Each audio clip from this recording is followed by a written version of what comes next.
보라, 그때에 하나님의 사람이 여호와의 말씀으로 말미암아 유다에서부터 베들레에 이르니 마침 여로보암이 제단 곁에 서서 분향하는지라.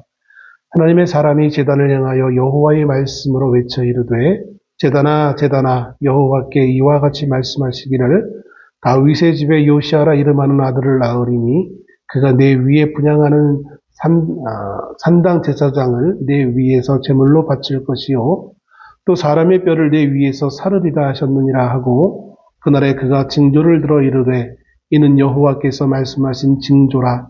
제단이 갈라지며 그 위에 있는 재가 쏟아지리라 하매 여로보암 왕이 하나님의 사람이 베델에 있는 제단을 향하여 외쳐 말함을 들을 때에 제단에서 손을 펴며 그를 잡으라 하더라. 그를 향하여 편 손이 말라 다시 거두지 못하며 하나님의 사람이 여호와의 말씀으로 보인 징조대로 제단이 갈라지며 재가 제단에서 쏟아진지라. 왕이 하나님의 사람에게 말하여 이르되 청하건대 너는 나를 위하여 내 하나님 여호와께 은혜를 구하여 내 손이 다시 성하게 기도하라. 하나님의 사람이 여호와께 은혜를 구하니 왕의 손이 다시 성하도록 전과 같이 되니라. 왕이 하나님의 사람에게 이르되 나와 함께 집에 가서 쉬라. 내가 내게 예물을 주리다. 하나님의 사람이 왕께 대답하되 왕께서 왕의 집 절반을 내게 준다 할지라도 나는 왕과 함께 들어가지도 아니하고 이곳에서는 떡도 먹지 아니하고 물도 마시지 아니하리니 이는 곧 여호와의 말씀이 내게 명령하여 이르시기를 떡도 먹지 말며 물도 마시지 말고 왔던 길로 되돌아가지 말라 하셨음이니이다 하고 이에 다른 길로 가고 자기가 베델에 오던 길로 되돌아가지도 아니하니라. 아멘.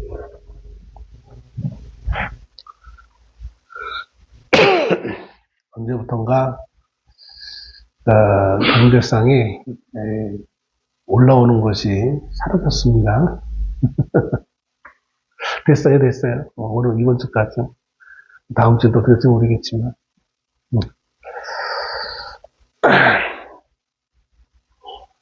갑자기 어제 소화가 잘 안 돼가지고 속도 안 좋고 먹는 것도 현찮고 그래봤자 뭐 몸이 워낙 등치가 있어서 안 먹은 거에 대한 티가 별로 안 나니까 별 효과가 없긴 하지만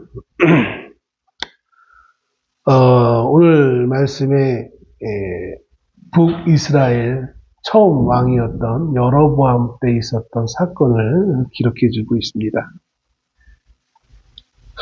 오늘 본문이 가져다주는 한 선지자를 통해 하나님의 말씀이 예언되어지는데 이 예언의 내용은 어떤 사람에 대한 예언이 아닙니다. 보통 하나님이 선지자를 통해서 예언을 할 때 사람에 대한 예언을 주로 많이 하시는데 오늘 본문은 사람에 관련되어지는 것이 아니라 하나의 사건에 대한 예언의 말씀을 전해주고 있는 것을 봅니다. 과연 그 사건이 무엇일까? 그리고 왜 하나님은 사람이 아닌 이 사건에 주목하도록 하고 있는 것일까?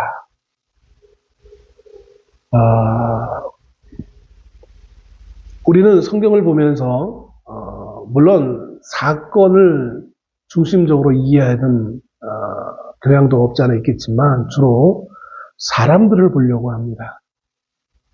어떤 사람이 어떤 일을 했는지, 어떤 일을 이루었는지, 무엇을 경험했는지 그것에 많이 관심을 가져요. 그리고 그 사람과 그래서 주변에 있는 사람들이 어떻게 함께 했는지. 그러나 사실 사람보다는 성경이 말하고 있는 사람이 아니라 사건 중심으로 우리가 봐야 될 줄로 압니다. 성경에서 사람이 중요한 것이 아니라 성경은 사건이 중요한 거예요. 사람이 중요한 것은 딱 한 가지예요. 물론 성경 전체가 한 사람을 증거하고 있긴 하지만 즉 예수 그리스도 그분이 중요한 메인이긴 하지만 그 예수 그리스도를 우리가 잠시 내려놓는다면 성경에서는 그 어떤 사람도 중요하지 않아요.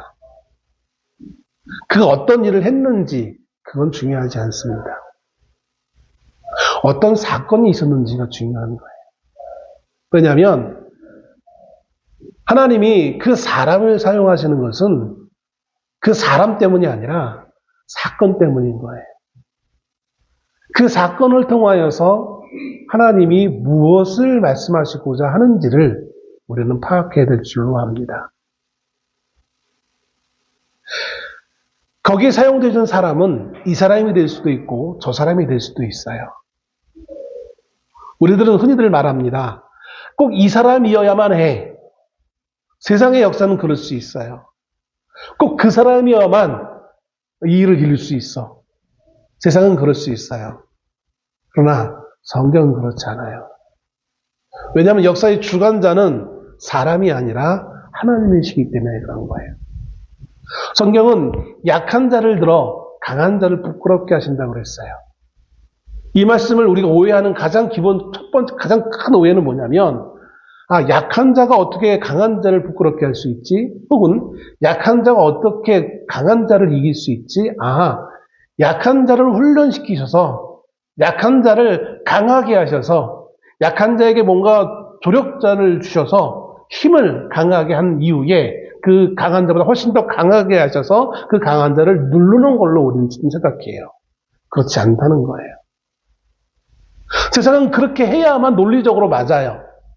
약한 자가 어떻게 강한 자를 이길 수 있겠습니까? 할 수 없어요. 세상은 힘이 주관하는 시대이기 때문에 세상의 힘의 논리에 의한다면 약한 자는 평생 약할 수밖에 없어요. 그런데 성경은 그 힘의 논리가 아니라 힘의 논리에서 벗어난 절대적 권력자이신, 전능자이신 하나님이 이 세상을 다스리시기 때문에 하나님의 법칙에는 꼭 강한 자가 보다 약한 자를 누르는 것이 아니라 약한 자를 통하여서 강한 자를 누르게 하시는 것이 하나님의 기적이라는 거예요.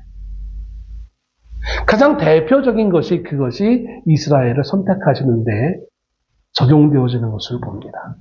계속해서 하나님은 이스라엘을 향하여서 내가 너희를 부른 것은 너희가 수가 많기 때문이 아니라고 말씀하세요.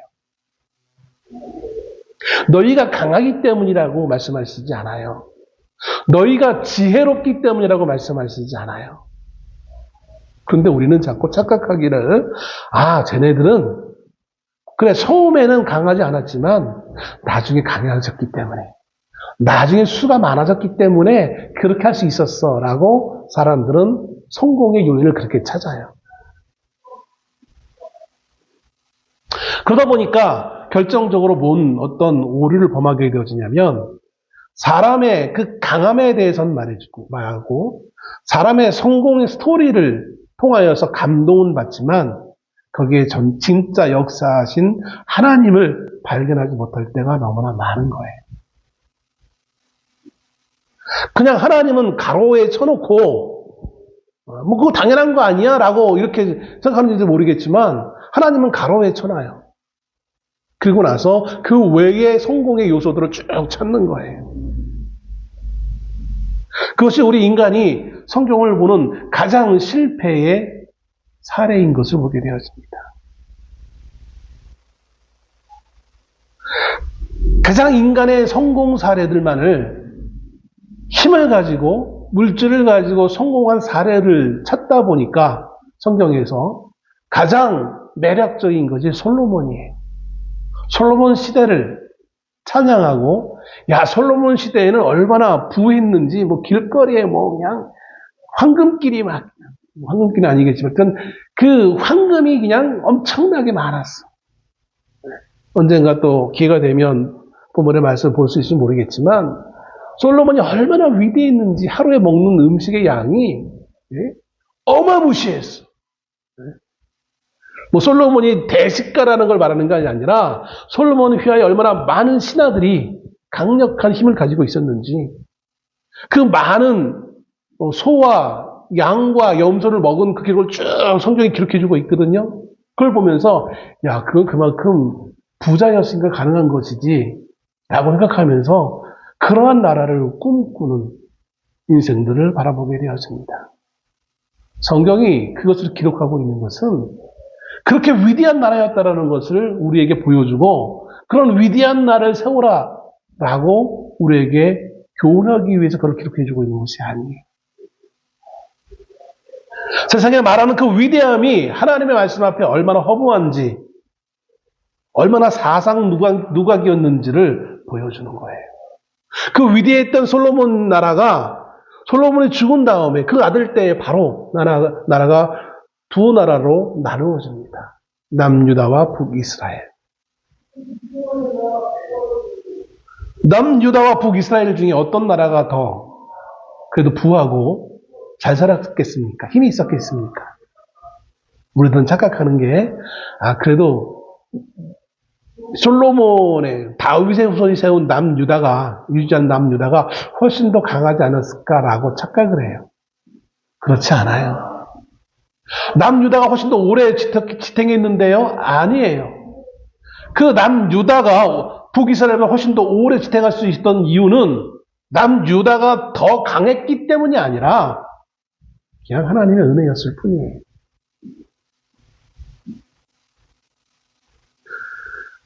그 남유다보다 훨씬 더 강했던 북이스라엘이 남유다의 방패막이 역할을 했었기 때문인 거예요. 지난 금요일 날인가요? 기도회 때 잠시 말씀을 짧은 시간 전하기도 했지만 우리는 착각해요. 남과 북을 봤을 때 우리도 남한과 북한을 해가지고 남한이 더 경제력과 군사력과 요즘 행보기 때문에 다르긴 하겠지만 훨씬 더 남한이 앞서 있잖아요. 그런 전제도 있고 남유다가 훨씬 더 잘 살아오고 남유다가 훨씬 더 강했을 것 같은 착각에 빠져 있어요. 그렇지 않아요. 인구 숫자만 해도 벌써 몇 배로 더 북이스라엘이 많았는데요. 남유다에는 2개 지파밖에 없었어요. 북이스라엘은 이스라엘 12지파 중에 10지파였어요. 땅도 훨씬 더 넓었어요. 그 북이스라엘, 더 강력한 북이스라엘의 첫 번째 왕이 바로 오늘 본문에 등장하는 여로보암이라는 왕이었습니다.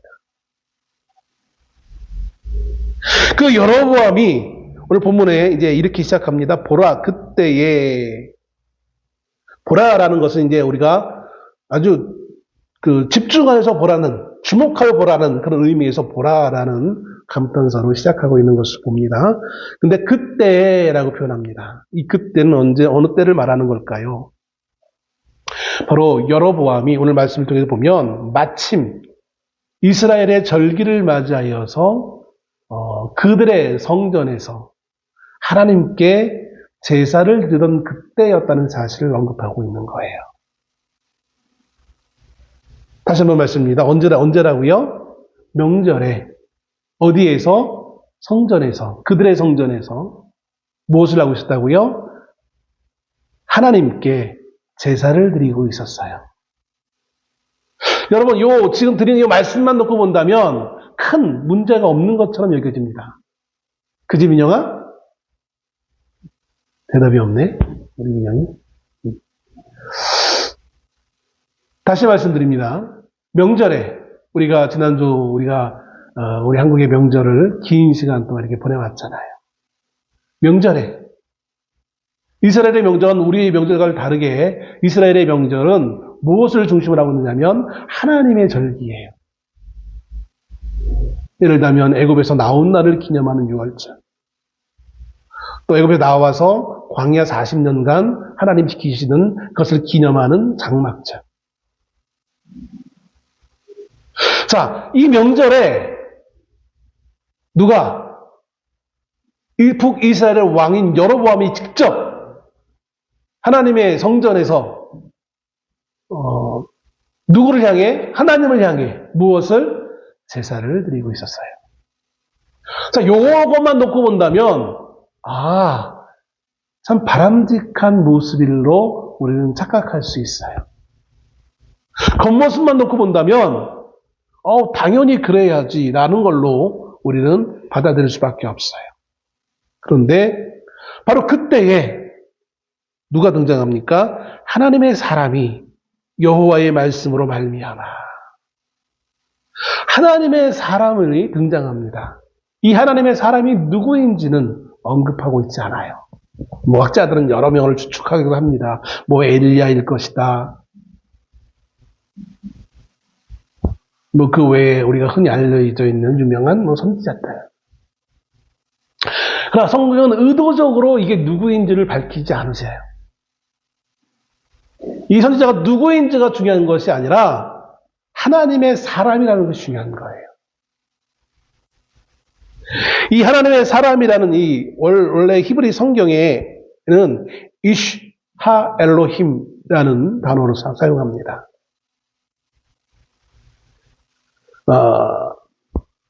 이 하나님의 사람이라는 말은 흔히 구약 성경에 많이 나오는 선지자라는 말의 또 다른 표현이에요.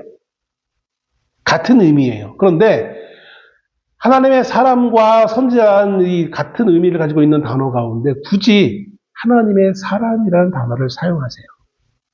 여기는 조금의 약간의 디테일한 차이가 있기 때문에 그래요. 하나님의 사람이라고 했을 때에는 하나님이 부르신 그 소명을 좀 더 강조하고 있는 거예요. 반면에 선지자라고 했을 때는 사역을 강조하고 있는 거예요. 어떤 사역을 하는 것이냐, 무슨 사역을 하느냐. 그래서 우리가 교회에 뭐 집사 혹은 뭐 장로의 일을 하고 집사의 일을 하고 권사의 일을 하는 거예요. 그러니까 이 집사와 장로와 권사를 누가 세우셨습니까? 교회가 하나님의 권세로서 세운 거잖아요.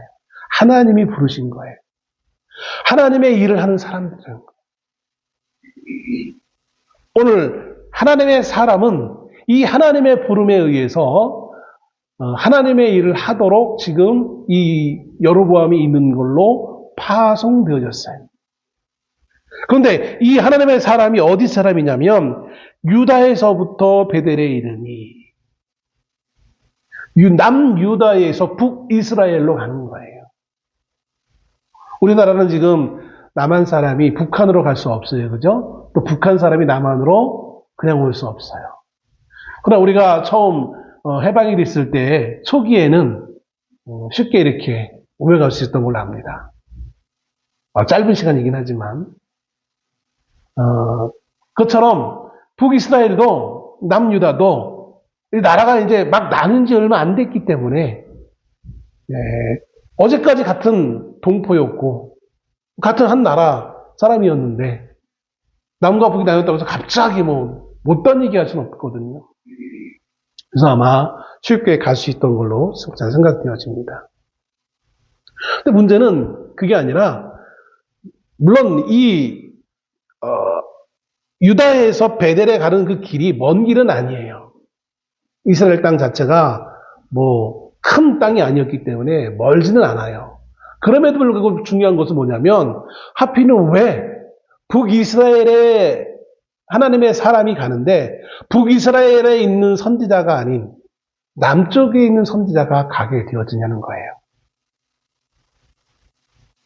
이 말은 북이스라엘에는 하나님의 말씀을 받아서 하나님의 말씀을 전할 참된 선지자가 없었다는 것을 간접적으로 의미합니다. 그 증거가 오늘 본문 말씀 뒤에 이어지는 11절부터 보면 베델에 거짓 선지자가 나타나죠. 그는 처음부터 마지막까지 거짓말로 일관하면서 하나님이 세우셨던 이 하나님의 사람을 속이는 역할을 하게 되어지는 것을 봅니다. 그가 하나님을 몰라서가 아니라 하나님을 알매도 전에는 그가 하나님의 선지자로서 그 역할을 하던 사람이었는데 이제는 늙어서 하나님의 말씀도 듣지 못하고 영적인 감각이 둔감해지고 그저 옛날의 추억만 가지고 있고 뭔가 그런 뭐라고 할까요? 나도 예전엔 그랬었는데 지금은 하지 못하는 거에 대한 아쉬움, 마치 유명한 스타가 이제 나이가 먹어서 그것을 하지 못하고 옛 추억에 있다가 예전처럼 한 번쯤 무대에 올라갔으면 하는 그러한 어떤 욕망, 좋게 말하면 꿈, 나쁘게 말하면 욕망, 그것을 간직하고 있던 한 선지자가 등장하는 것을 봅니다. 그래서 그만큼 북이스라엘에 참된 선지자가 없었음을 의미합니다. 하나님은 굳이 남유다에 있던 선지자들 들어서 북이스라엘로 보냅니다. 물론 여기엔 또 다른 의미도 있긴 있어요.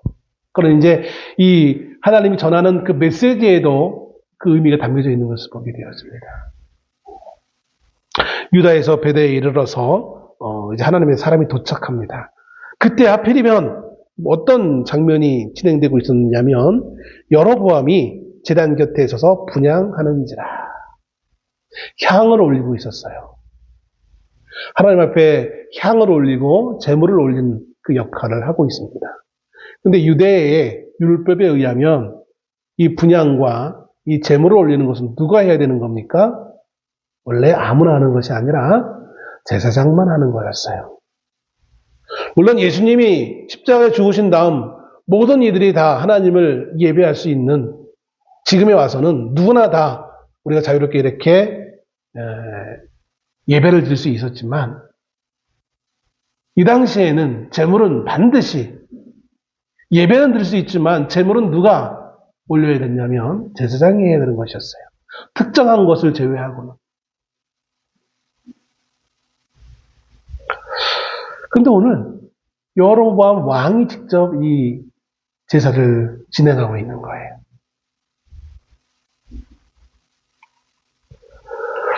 자, 그 장면을 하나님의 사람이 공교롭게도 도착하는 그때 이 장면을 봅니다. 그리고 그 하나님의 사람이 이전의 말씀에 이렇게 기록합니다. 하나님의 사람이 제단을 향하여 여호와의 말씀으로 외쳐 이르되 제단아 제단아 여호와께서 이와 같이 말씀하시기를 다윗의 집에 요시아라 이름하는 아들을 낳으리니 그가 내 위에 분향하는 산당 제사장을 내 위에 제물로 바칠 것이요 그 사람의 뼈를 내 위에서 사르리라 하셨느니라. 이게 무슨 말이냐면 아까 서두에 말씀드렸지만 이 하나님의 사람이 하나님으로부터 받은 이 사명은 뭐였냐면 앞으로 있을 그 일의 예언을 하는 거였어요. 그 예언의 내용은 사람을 향한 예언이 아니라 공격 여기에 말씀에 나와 있는 사물에 대한 예언이었어요. 바로 이 제단을 향한 예언이었어요. 제단을 향하여서 하나님의 사람이 외치기를 이제 앞으로 다윗의 집에 요시아라고 이름하는 사람이 등장하여서 그 사람이 지금 이 제단 위에 제사장, 산당 제사장. 지금 이 여로보암이 제사 드리고 있는 장소는 산당이라는 곳이었어요. 그러니까 이스라엘의 성전은 유일하게 오직 한 곳만 있었습니다. 그 어디였습니까? 예루살렘에 있는 솔로몬이 지은 성전이었어요. 그 전에는 모세가 만들었던 성막, 장막이었죠. 그 장막이 이제 낡고 오래된 다음에 솔로몬이 비로소 건물로 지은 솔로몬 성전이 있었죠.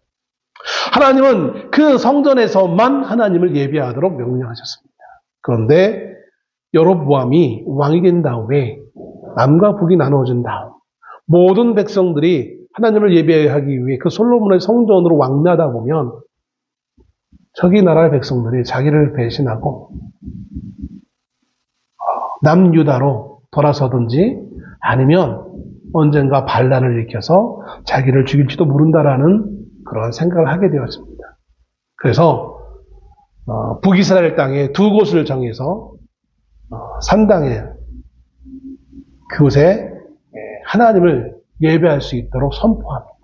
자기 마음대로. 서두에서 말씀드렸죠. 성전에서 하나님을 제사했다고. 그 자체는 문제가 없었어요. 근데 문제는 뭐냐면 그것을 하나님이 기뻐하시지 않는다는 거예요. 하나님이 그걸 허락하시지 않았다라는 거예요. 이스라엘은 늘 예루살렘 성전에서만 하나님을 예배했어요. 근데 지금 여로보암은 그것을 하나님의 명령을 무시하고 자기 마음대로 산당에다가 산에다 지은 하나의 제단을 자기 마음대로 정해놓고 거기에서 하나님을 예배하는데 그것도 하나님을 이스라엘에게는 전통적으로 하나님이 만들게 하신 법궤가 있었죠. 그 법궤가 예루살렘 성전에 있었어요. 성전 안에. 물론 일반인들은 못 봐요, 그것을. 대제사장이나 1년에 한 번 겨우 볼 수 있는 거예요. 그럼에도 불구하고 모든 유대인들은 거기에 법궤가 있는 걸 알아요. 그런데 북이스라엘은 이제 성전 대신 산당을 만들어 놓고 거기에 제단을 꾸며놨는데 법궤는 없잖아요. 법궤 역할을 할 무언가를 만듭니다. 그게 뭐냐면 이스라엘 백성들이 광야에서 만들었던 경험이 있었던 금송아지예요. 흔히 애굽에서처럼 송아지상을 만들어 놓고 이게 우리의 신이야, 송아지 신이야 라고 하지 않았어요. 이게 우리를 구원하신 여호와 하나님이야 라고 주장했다는 것이죠. 겉으로 봐서는 하나님을 예배하는 거지만 그러나 실질적으로 보면 뭐예요? 송아지야. 그들은 그것을 하나님이라고 믿어요. 여호와 하나님이라는 거예요. 그래야 여로보암이 생각하기에는 그래야 남쪽에 있는 성전에 있는 그 법궤를 대체할 수 있는 걸로 사람들을 설득할 수 있을 것이다 라고 생각한 거예요. 송아지 신상을 만들어 놓고 그 앞에다 제단을 만들어 놓고 거기에서 이제 제물을 올려서 그 제물을 불태우면서 분향을 하고 있었던 그 순간에 하나님의 사람이 하나님의 말씀을 받아서 그 제단을 향하여 외치는 거예요. 그 제단에서 하나님을 향하여 제물을 바치는 제사를 드리고 있는 그 상황, 가장 거룩해야 될 그 상황에 하나님의 사람이 그 제단을 향하여 너는 하나님 앞에 제물을 바칠 자격이 없다는 거예요. 언젠가 때가 되어지면 다윗의 집안에서 요시아라는 사람이 등장해서 그 제단을 불태울 거라는 거예요. 거기에 가짜 제사장들, 산당에 있던 가짜 제사장들을 죽이고 그리고 거기를 더럽힐 것이다 라고 말하는 거예요. 그러면서 그렇게만 끝나는 게 아니라 이어진 3절에 그날에는 그 요시아라는 사람이 그렇게 할 때가 아니라 지금 이 하나님의 사람이 말하는 그 순간에 그가 징조를 들어 이르되 이는 여호와께서 말씀하신 징조라. 이 하나님의 사람이 지금 앞으로 있어질 일을 예언하는데 이 예언이 진짜 하나님의 말씀인지 그리고 그것이 진짜 그렇게 될 것인지 그거를 하나의 징표를 내가 보이겠는데 그 징표가 무엇이냐? 제단이 갈라지며 그 위에 있는 재가 쏟아지리라. 내가 지금 제단을 향하여 외치는 이 예언이 실제로 언제가 됐든지 될 건데 그 될 거에 대한 그 보증이 어디 있느냐? 예표가 어디 있느냐? 지금 이 제단에 드리는 이 제단에서 이제 제물을 태웠으니까 재가 남겠죠.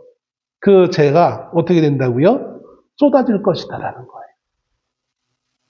그래서 5절에 이렇게 말씀하고 있습니다. 하나님의 사람이 여호와의 말씀으로 보인 징조대로 제단이 갈라지며 재가 제단에서 쏟아진지라.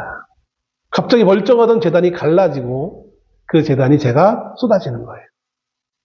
원래 예루살렘에서 제사를 드릴 때 제물을 불태우면 재가 남겠죠. 그 재는 어떻게 했느냐면 제사장이 이렇게 그 재를 모아가지고 유대 진영 동편 밖에 이 재를 버리는 곳을 마련해 놨어요. 그래서 그 재만 모아서 버려요.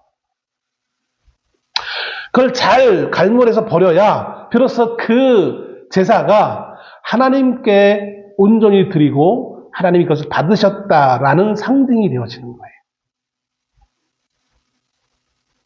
그리고 우리가 하나님을 예배하는 데 있어서 이 예배가 그냥 1시간 안 듣다 가는 게 아니에요.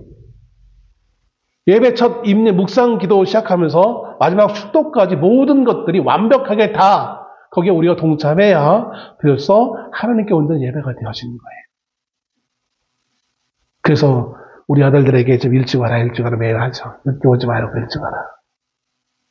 하나님께 온전한 예배가 되기 위해서는 첫 시작 전부터 마지막까지 완벽하게 우리가 거기에 동참해야 됩니다. 그래 그것이 하나님께 온전히 드리는 예배가 되어지는 거예요. 근데 오늘 여로보암이 주도했던 이 예배가, 이 제사가 제단이 갈라지면서 제가 그 사이로 떨어짐을 통하여 제가 처리가 안 됐어요. 이것은 곧 여로보암이 드린 이 제사는 하나님께서 받지 않았다라는 것을 보여주는 거예요. 왜 하나님 받지 않으셨을까요? 하나님을 향해 드린 제사인데, 하나님께 드린 예배인데 왜 하나님 받지 않으셨습니까? 그것이 하나님이 원하시는 방법대로 드리지 않은 것이기 때문에 그런 거예요. 우리가 하나님께 드리는 예배도 마찬가지예요. 내가 앉아있다고 해서 그것이 하나님께 영광되는 예배가 아니에요. 하나님이 받으실 만한 예배로 드려야 되는 것이고, 더 나아가 신약에서는 이제 이 한 시간의 예배만이 중요한 것이 아니라 예배 이후에 우리의 삶, 일주일간의 삶 또한 한 시간의 예배 못지않은 매우 중요함을 가르치고 있습니다. 오늘 한국교회 성도들의 가장 문제가 뭐냐면, 한 시간 예배는 그냥 그래 뭐 100번 조금 양보해서 잘 들었다고 합시다. 그 예배 시간에 설교 시간에 언제 끝나? 지루해. 재미없어. 딴청 부리고 뭐 다른 온갖 생각을 다 하는 거 그거를 눈 감아준다고 합시다. 아무튼 한 시간 앉아 있었으니까.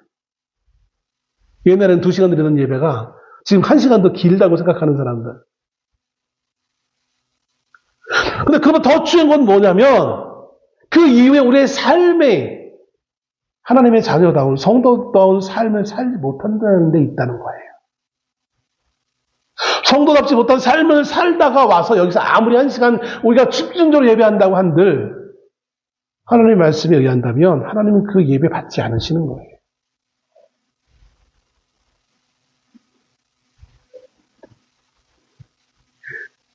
오늘 여로보암이 이 제사를 집례하다가 알지도 못한 한 사람이 와가지고 갑자기 이를 외치니 얼마나 놀랐겠습니까?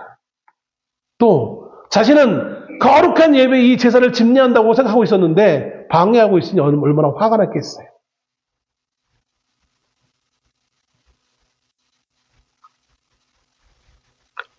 사절에 여로보암 왕이 하나님의 사람이 베델에 있는 제단을 향하여 외쳐 말함을 들을 때에 제단에서 손을 펴며 그를 잡으라 하더라. 이런 걸 거예요. 야, 저놈 잡아! 이렇게 했겠죠. 보상으로 놀래가지고 눈을 땡글 떠가지고 저놈 잡아! 이랬겠죠. 예전에 보니까 지금은 이제 구치소에 있는 대통령이 모 대학에서 얘기하는데 국회의원이었나 시의원이었나 외치니까 경호원들이 바로 그냥 입막음하면서 심지어 수도로 이렇게 뒤통수인지 목인지를 때리는 그 장면이 나왔던 것을 제가 기억이 되는데 아마 여로보암이 외쳤어요. 분노하면서 외쳤을 거예요. 그런데 문제는 이어지는 말씀이 어떻게 나와 있습니까? 그를 향하여 편손이 말라 다시 거두지 못하며 말랐대요. 이 말랐다라는 이 단어 히브리 성경에는 시들다라는 의미예요. 그 손이 시들었어요. 기본적으로 이 단어는 시들었다고 하니까 여러분 눈치 빠른 분들은 알겠지만 식물이 시드는 것을 표현할 때 이 단어를 사용하는 거예요. 시들었다는 건 뭐예요? 식물이 시들었다는 거는 물이 없다는 거잖아요. 물이 없어 마른 모양을 가리키는 거예요. 근데 이것을 또 식물이 아니라 다른 것을 적용하면 어떤 의미가 있냐면 심판의 의미도 있어요. 왜냐하면 하나님이 이스라엘 백성들에게 약속의 땅에 들어갔을 때 너희가 순종하면 이른 비와 늦은 비를 주어서 작물들이 열매를 맺게 한다라고 말씀하셨어요. 근데 그 반대로 생각하면 이른 비와 늦은 비가 내리지 않으면 땅이 메말라 열매를 맺을 수 없는 거예요. 모든 것들이 시들하게 되어지는 것이죠. 그래서 시들다는 것은 그 자체적으로 심판의 의미도 있는 거예요. 여로보암이 손을 앞으로 뻗으면서 하나님의 사람을 지적하면서 그를 잡으라고 했던 그 손이 올라간 그대로 말라버렸어요. 손이 아마 시들었다는, 그러니까 식물로 봤을 때는 시드는 거지만 사람의 손으로 정했을 아마 그 손이 움직여지지 않는, 멈춰져 있는 상태를 의미한다라고 추측을 해봅니다. 얼마나 여로보암이 당황했겠습니까? 그런 가운데 제단이 갈라지고 제가 떨어진 거예요. 그러니 이거는 그냥 자연적인 현상이 아니에요. 자연적인 현상이 아니에요. 오늘날 과학만을 최고로 생각하는 오늘 현대인들 입장에서는 우연 내지는 부실, 재단을 어떻게 저렇게 만들어서 그렇게 돼 이렇게 할지 모르겠지만 고대인들은 옛날 사람들 훨씬 더 종교적이기 때문에 누구나 쉽게 이것이 하나님의 말씀이라는 것을 눈치챌 수 있어요. 과학적인 것이 다 좋은 것만은 아니에요. 이 당시 사람들은 훨씬 더 쉽게 하나님의 뜻을 분별할 수 있었던 거예요. 우리의 사고가, 우리 합리적인 생각들이 때로는 하나님의 말씀을 이해하지 못하게 만들 때가 너무나 많아요. 우리의 성도들 가운데 그런 말씀들을 많이 하잖아요. 하나님 뜻을 모르겠다고. 이게 하나님 뜻인지 아닌지 모르겠다고. 두 가지 이유 때문에 그래요. 하나는 자기의 욕심 때문이고 또 하나는 현대적 사고 때문에 그래요. 하나님 이미 우리에게 말씀하셨는데 우리가 못 알아듣지 못하는 이유가 이 두 가지 때문이에요. 옆으로 빠지면 또 결론을 내려야 될 시간이라. 자, 여로보암은 대본에 이것이 하나님의 진정한 뜻인지를 알았어요. 왜냐하면 그가 이전에 이미 하나님에 의해서 부름받은 사람이었기 때문에 그래요. 지금은 비록 하나님이 원치 않는 행동을 하고 있었지만 원래 그는 하나님에 의해서 북이스라엘 왕으로 선택된 사람이었어요. 열왕기상 11장 27절에 보면 그가 손을 들어 왕을 대적하는 까닭은 이러하니라. 솔로몬 왕 때에 이미 이 여로보암은 솔로몬 왕을 대적했어요. 이렇게 되면 그는 반란자인데? 라고 생각할지 모르겠어요. 그는 솔로몬을 반대해서 심지어 솔로몬에게 자신의 목숨의 위협까지 받아서 한동안 애굽으로 도망쳤던 경험도 있던 사람이에요. 우리가 솔로몬이라는 사람을 선한 왕으로만 기억한다면 여로보암 나쁜 놈이네 라고 대본에 이해할 수 있어요. 근데 그렇지 않아요. 여로보암은 나름 이유가 있어서 솔로몬을 대적했었어요. 그리고 더 나아가 솔로몬이 죽은 다음에 그 아들 르호보암 때 우리가 너무나 익히 잘 알고 있는 르호보암이 너무나 패도한 정치를 하려고 했던 그 순간에 북쪽의 열지파가 이 여로보암을 내세워서 우리식으로 얘기하면 우리 젊은이들은 이해하지 못하겠지만 우리식으로 얘기하면 예전 김대중, 김영삼을 민주화의 공로자로 생각하는 것처럼 여로보암이 대중들에게 그런 지지를 받던 상황이었던 거예요. 근데 그 여로보암에게 하나님이 하나님의 사람을 통해서 역시 그가 북이스라엘의 왕이 될 것을 예언하셨어요. 르호보암이 하나님 앞에 순종하지 않는, 솔로몬이 하나님 앞에 순종하지 못한 모습 때문에 징계하시기 위해 하나님 여로보암을 세우셨어요. 그리고 그가 처음에는 하나님 앞에 신실하게 하려고 했었어요. 근데 그의 욕심이 변질되어진 거죠. 열왕기상 11장에 나왔던 그 손은, 그가 손을 들어라고 했을 때 그 손은 하나님께서 그의 손을 들어 사용했던 거였어요. 그런데 오늘날 그의 손은 이제 하나님이 들어 사용하던 그 손이 아니라 자신의 욕심과 욕망 때문에, 자신의 자리를 유지하기 위한 그 잘못된 생각 때문에 하나님이 기뻐하시지 않는 죄악을 일삼는 손으로 변질되어진 것을 봅니다. 그러기에 상징적으로 하나님은 그 손을 마르게 하신 거예요. 하나님이 함께 하셔서 그를 북이스라엘의 왕으로 세웠던 그 전적을 가지고 있었지만 그가 그 하나님의 은혜를 잃어버리고 자신의 욕심과 욕망 때문에 하나님의 말씀을 무시했을 때 하나님은 그 손을 무능하게 만드신 거예요. 무기력하게 만드신 거예요.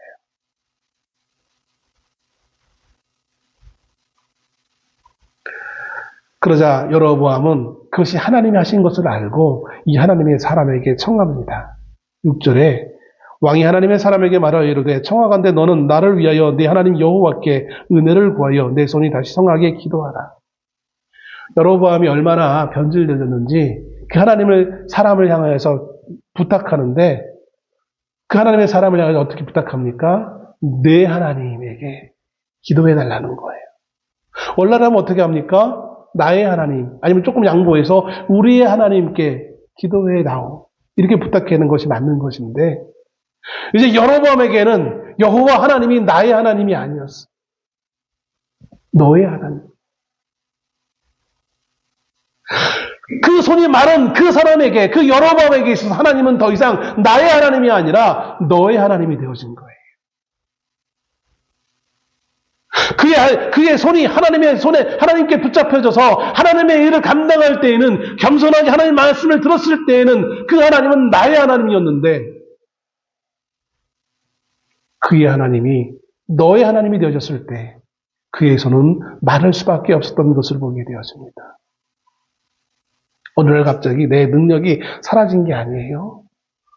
내 지혜가 사라진 게 아니에요.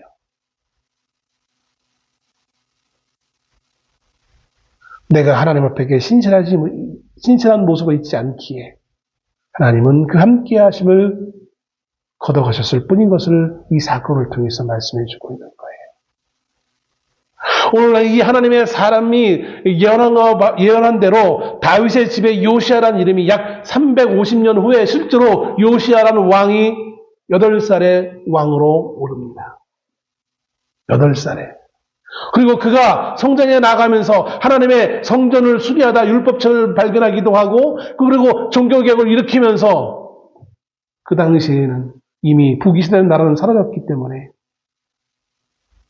여로보암이 있었던 이 베델이 남유다의 통치 영역으로 다시 환원되어졌어요.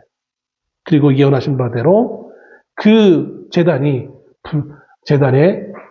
3단 있던 제사장들을 불태우는 그런 과감한 종교개혁 정책을 펼치는 것을 보게 되었습니다.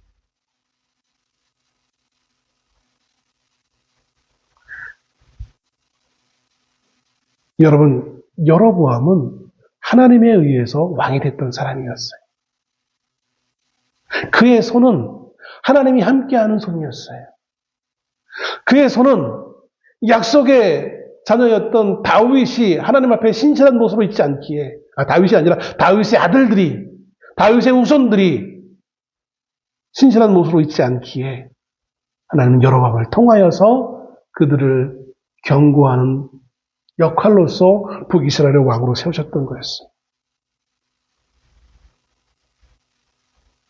오늘 우리의 삶 가운데 우리가 하나님 앞에 우리의 모습을 놓치고 있지는 않습니까? 우리가 하나님의 성도라고 우리 스스로를 부르면서 우리가 하나님의 말씀대로 우리의 삶을 그대로 순종하고 있습니까? 혹시 내 욕심 때문에, 내 욕망 때문에, 내가 이루고자 하는 어떤 일들 때문에 하나님의 말씀을 거역하면서까지 그렇게 나는 삶을 살고 있지는 않습니까?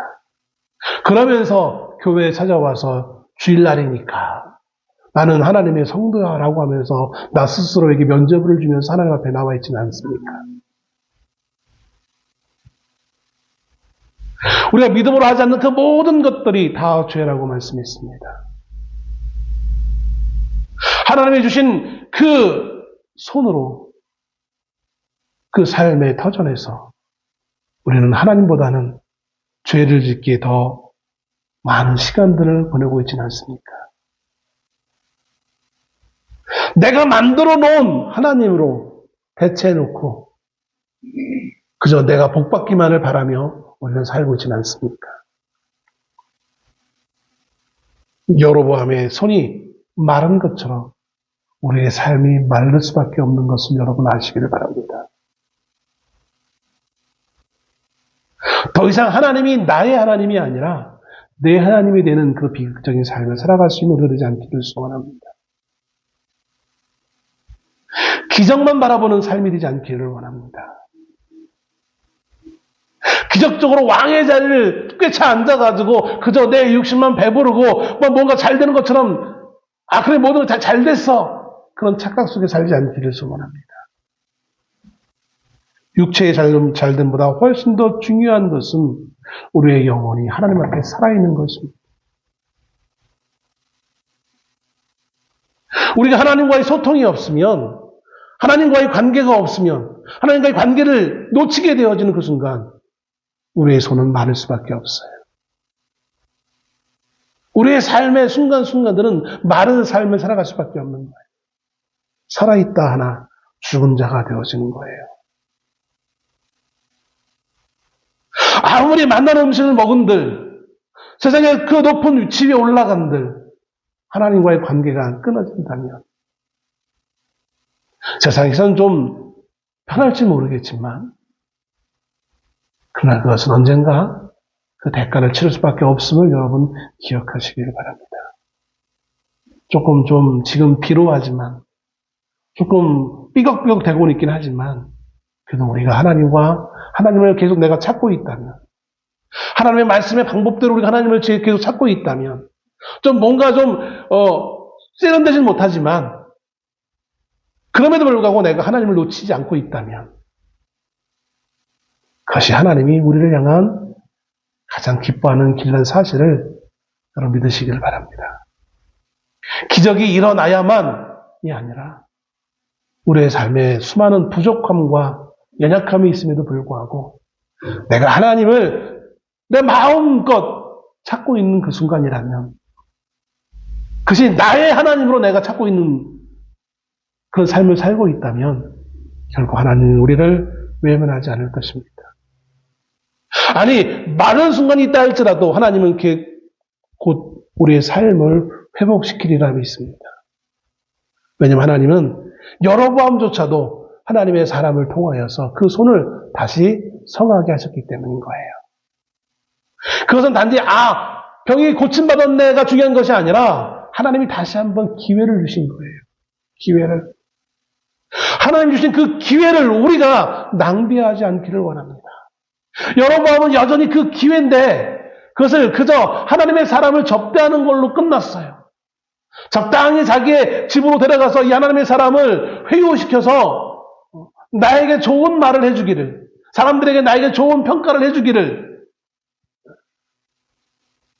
그거를 기대하는 거예요. 마치 사울 왕처럼. 사울 왕이 하나님으로 버림받았는데도 불구하고 그것을 정말 불행한 것으로 슬퍼하기보다는 선지자 사무엘에게 선지자 나와 함께해서 백성들 앞에 내가 당신과 손잡고 있는 모습만을 좀 보일 수 있기를. 오늘식으로 얘기하면 같이 포토라인에 서가지고 선지자와 함께 포토라인 서 있는 것 같이 친한 것처럼 그렇게 포장만 해주면 다 되는 것처럼. 여러분, 그렇지 않아요.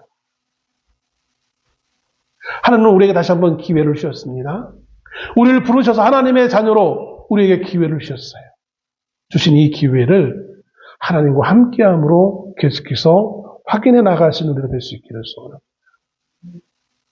부자됨이 중요한 것이 아니라, 병고침이 중요한 것이 아니라, 내가 그 하나님을 나의 하나님으로 온전히 따르고 있는지, 내가 그렇게 그 하나님을 찾고 있는지, 내가 하루를 살아가면서 내가 하나님을 얼마나 기억하고 찾았는지를, 그래서 내가 필요할 때만 찾는 하나님이 아니라 내 삶의 매 순간순간마다 주인으로서 그 하나님을 내가 찾고 모시고 있는지, 경건하게 그분의 말씀을 기억하고 있는지, 이번 한 주간도 기억하면서 되새기면서 살아갈 수 있는 마른 손의 모습이 아니라 회복된 손의 모습을 가지고 있는 우리가 될 수 있기를 주의 이름으로 축원합니다. 기도하겠습니다.